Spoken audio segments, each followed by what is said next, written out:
Ce n'est pas pour baptiser que Christ m'a envoyé. C'est pour annoncer l'évangile et cela sans la sagesse du langage, afin que la croix de Christ ne soit pas rendue vaine. Car la prédication de la croix est une folie pour ceux qui périssent. Mais pour nous qui sommes sauvés, elle est la puissance de Dieu. Aussi est-il écrit, je détruirai la sagesse des sages et je rendrai nulle l'intelligence des intelligents. Où est le sage, où est le scribe, où est le raisonneur de ce siècle? Dieu n'a-t-il pas convaincu de folie la sagesse du monde? Car puisque le monde avec sa sagesse n'a point connu Dieu, il a plu à Dieu dans sa sagesse de sauver les croyants par la folie de la prédication. Les Juifs demandent des miracles et les Grecs cherchent la sagesse. Nous prêchons Christ crucifié, scandale pour les Juifs et folie pour les païens, mais puissance de Dieu et sagesse de Dieu pour ceux qui sont appelés tant Juifs que Grecs. Car la folie de Dieu est plus sage que les hommes et la faiblesse de Dieu est plus forte que les hommes. Considérez, frères, que parmi vous qui avez été appelés, il n'y a ni beaucoup de sages selon la chair, ni beaucoup de puissants, ni beaucoup de nobles. Mais Dieu a choisi les choses folles du monde pour confondre les sages. Dieu a choisi les choses faibles du monde pour confondre les fortes. Et Dieu a choisi les choses viles du monde, celles qu'on méprise, celles qui ne sont point, pour réduire à néant celles qui sont, afin que personne ne se glorifie devant Dieu.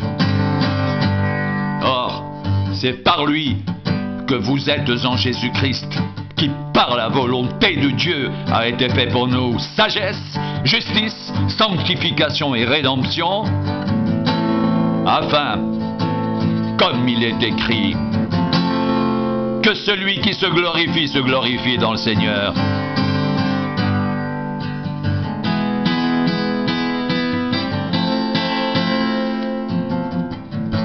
Pour moi, frère, lorsque je suis allé vers vous, ce n'est pas avec une supériorité de langage ou de sagesse que je suis allé vous annoncer le témoignage de Dieu, car je n'ai pas eu la pensée de savoir parmi vous autre chose que Jésus-Christ et Jésus-Christ crucifié.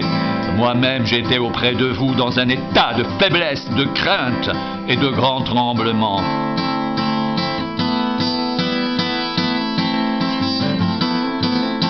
Et ma parole et ma prédication ne reposaient pas sur les discours persuasifs de la sagesse, mais sur une démonstration d'esprit et de puissance, afin que votre foi soit fondée non sur la sagesse des hommes, mais sur la puissance de Dieu.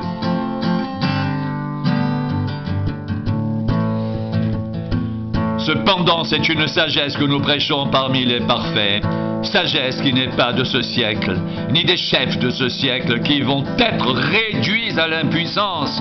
Nous prêchons la sagesse de Dieu mystérieuse et cachée, que Dieu avant les siècles avait prédestinée pour notre gloire. Sagesse qu'aucun des chefs de ce siècle n'a connue. Car s'il l'avait connue, il n'aurait pas crucifié le Seigneur de gloire. Mais comme il est écrit, ce sont des choses que l'œil n'a point vues, que l'oreille n'a point entendues, et qui ne sont point montées au cœur de l'homme, des choses que Dieu a préparées pour ceux qui l'aiment.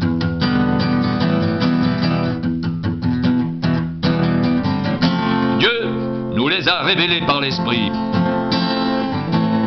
car l'Esprit sont de tout même les profondeurs de Dieu.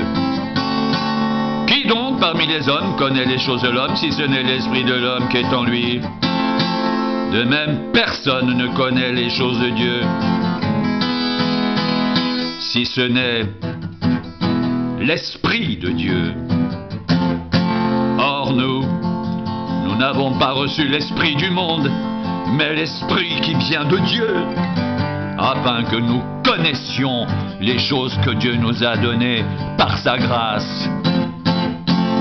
Et nous en parlons non avec des discours qu'enseigne la sagesse humaine, mais avec ceux qu'enseigne l'esprit, employant un langage spirituel pour les choses spirituelles. Mais l'homme naturel n'accepte pas les choses de l'Esprit de Dieu, car elles sont une folie pour lui. Et il ne peut les connaître, parce que c'est spirituellement qu'on en juge. L'homme spirituel, au contraire, juge de tout. Et il n'est lui-même jugé par personne, car qui a connu la pensée du Seigneur pour l'instruire? Or nous avons la pensée de Christ.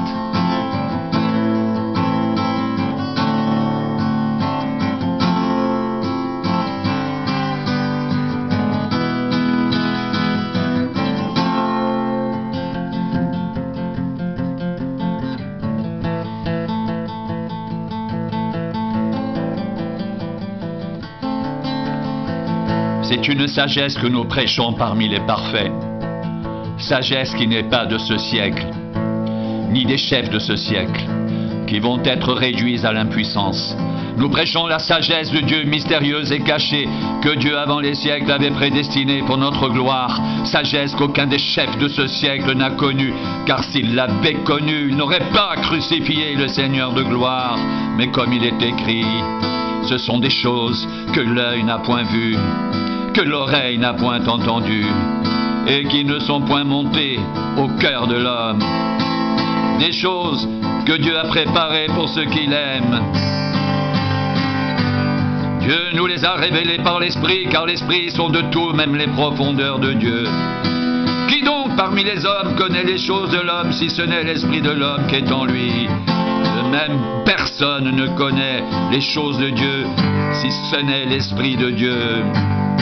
Or, nous n'avons pas reçu l'esprit du monde, mais l'esprit qui vient de Dieu, afin que nous connaissions les choses que Dieu nous a données par sa grâce. Et nous en parlons non avec des discours qu'enseigne la sagesse humaine, mais avec ceux qu'enseigne l'Esprit, employant un langage spirituel pour les choses spirituelles. Mais l'homme naturel n'accepte pas les choses de l'Esprit de Dieu, car elles sont une folie pour lui, et il ne peut les connaître parce que c'est spirituellement qu'on en juge. L'homme spirituel, au contraire, juge de tout, et il n'est lui-même jugé par personne, car qui a connu la pensée du Seigneur pour l'instruire? Or nous avons la pensée de Christ.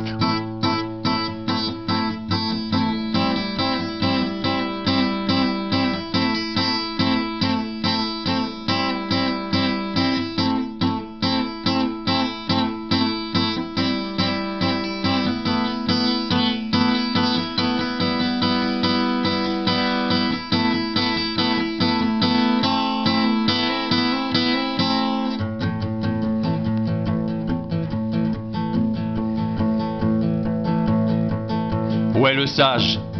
Où est le scribe? Où est le raisonneur de ce siècle? Dieu n'a-t-il pas convaincu de folie la sagesse du monde? Car puisque le monde avec sa sagesse n'a point connu Dieu, il a plu à Dieu dans sa sagesse de sauver les croyants par la folie de la prédication. Les Juifs demandent des miracles et les Grecs cherchent la sagesse.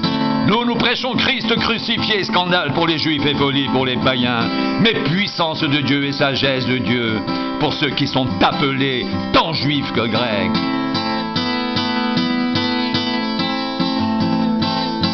Car la folie de Dieu est plus sage que les hommes, et la faiblesse de Dieu est plus forte que les hommes.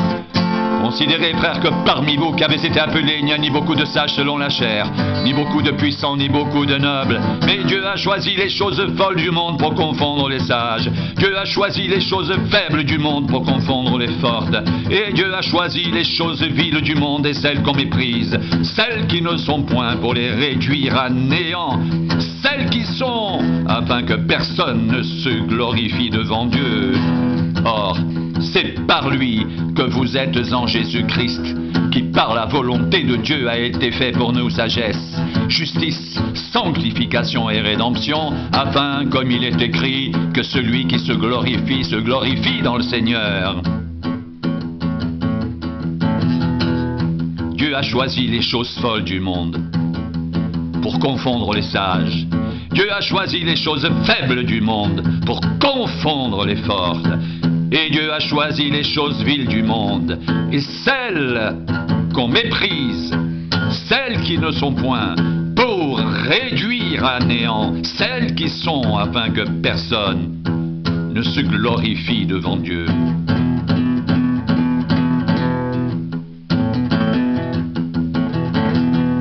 Or, c'est par lui que vous êtes en Jésus-Christ, par la volonté de Dieu, qui, par la volonté de Dieu, a été fait pour nous sagesse, justice, sanctification et rédemption, afin, comme il est écrit, que celui qui se glorifie dans le Seigneur. Afin que personne ne se glorifie devant Dieu. C'est par lui que vous êtes en Jésus-Christ, qui, par la volonté de Dieu, a été fait pour nous sagesse, justice, sanctification et rédemption, afin, comme il est écrit, que celui qui se glorifie dans le Seigneur.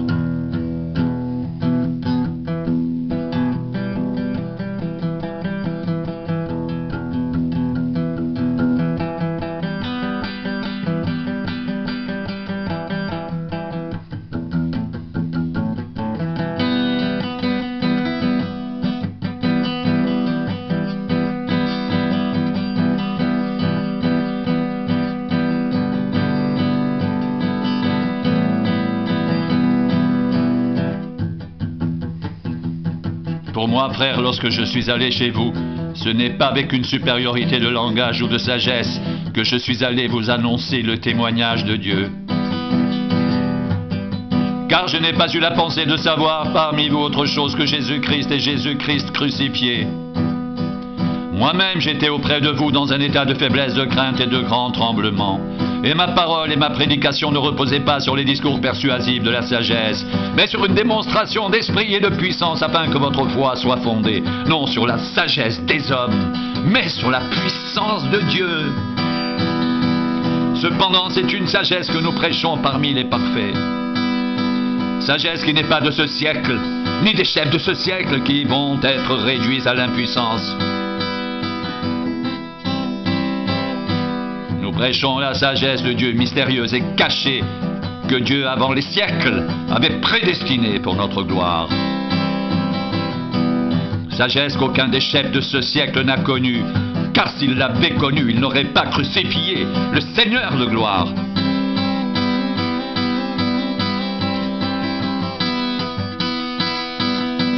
Mais comme il est écrit, ce sont des choses que l'œil n'a point vues, que l'oreille n'a point entendues, et qui ne sont point montées au cœur de l'homme, des choses que Dieu a préparées pour ceux qui l'aiment.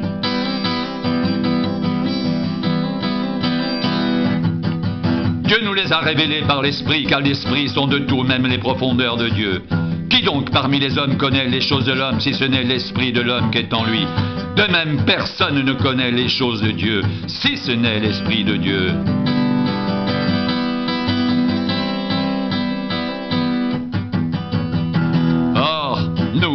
Nous n'avons pas reçu l'esprit du monde, mais l'esprit qui vient de Dieu, afin que nous connaissions les choses que Dieu nous a données par sa grâce.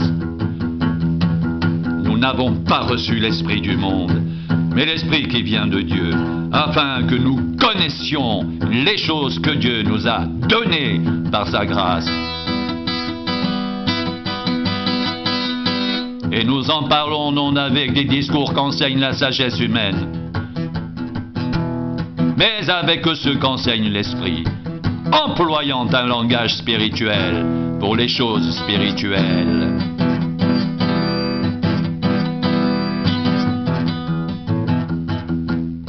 Mais l'homme naturel n'accepte pas les choses de l'Esprit de Dieu, car elles sont une folie pour lui, et il ne peut les connaître parce que c'est spirituellement qu'on en juge.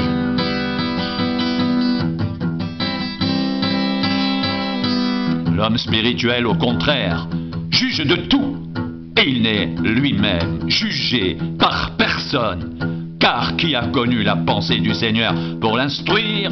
Or nous avons la pensée de Christ.